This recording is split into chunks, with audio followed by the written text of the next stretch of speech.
President, I want to briefly address one other item this evening before I yield the floor.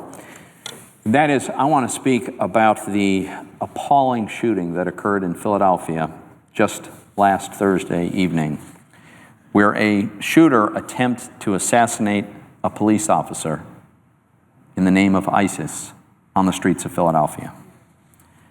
Now, the shooter wasn't counting on the amazing bravery of Philadelphia police officer Jesse Hartnett.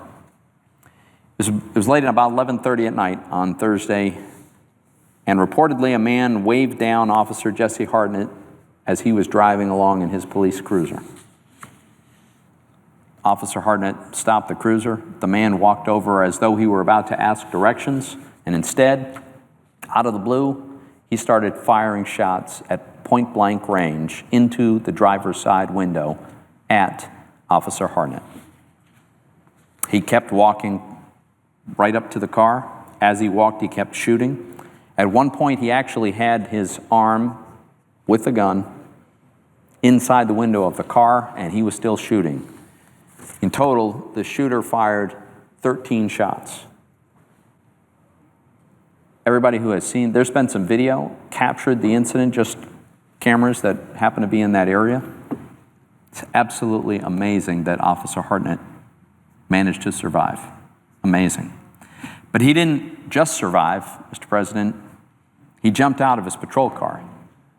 He'd been hit 3 times, very, very seriously injured in his arm, bleeding profusely, and he gets out of the car and he chases down the shooter. He shot and wounded the shooter, the would-be killer, and because of his heroic action, literally under fire, the shooter was apprehended. This is an amazing example of true grit, and the people of Pennsylvania couldn't be more proud of Officer Hartnett. Our prayers are certainly with Officer Hartnett now and his family. He's got a very difficult recovery ahead of him. He's already had 1 surgery. My understanding is he has undergone a 2nd surgery today, or is in the process of undergoing that surgery. The doctors are trying to save his arm, which was so badly injured. Mr. President, I do want to be clear about this. What happened that Thursday night, that's an act of terrorism. It's an act of terrorism inspired by violent Islamic extremism. The shooter reportedly declared that he had pledged his allegiance to the Islamic State. He said that he was targeting police officers because he believes that the police are defending and enforcing laws that are contrary to the Quran. And the shooter himself said that he acted in the name of Islam and the Islamic State. Now, we don't know for sure yet whether or not the shooter has direct personal ties to ISIS abroad. But the FBI has reported that the shooter traveled to Saudi Arabia in 2011 and to Egypt for several months in 2012. Regardless of what he was doing over there and what his purpose was, we should make no mistake. This is an act of terrorism, just as the shootings at Fort Hood and San Bernardino were.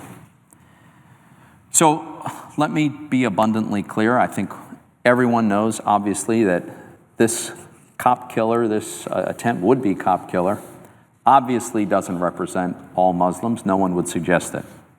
But he does represent a terrible strain of violent Islamist extremism, a strain that in other parts of the world has amassed billions of dollars, has followers all around the planet, and is, in fact, at war with America. So, Mr. President, ISIS and the violent Islamist extremists that are followers of ISIS, they pose a very serious threat to America. We've seen this repeatedly now, including in my home state of Pennsylvania, in the city of Philadelphia. Now, we're very fortunate. We have incredibly courageous law enforcement officers, such as Officer Jesse Hartnett, protecting us. But we shouldn't in any way diminish the magnitude and the gravity of this threat. I want to commend Officer Jesse Hartnett for his bravery, and to Officer Hartnett and his family. Please know that the people of Pennsylvania are behind you. And we're thinking of you, and we're praying for a full and speedy recovery. With that, Mr. President, I yield the floor.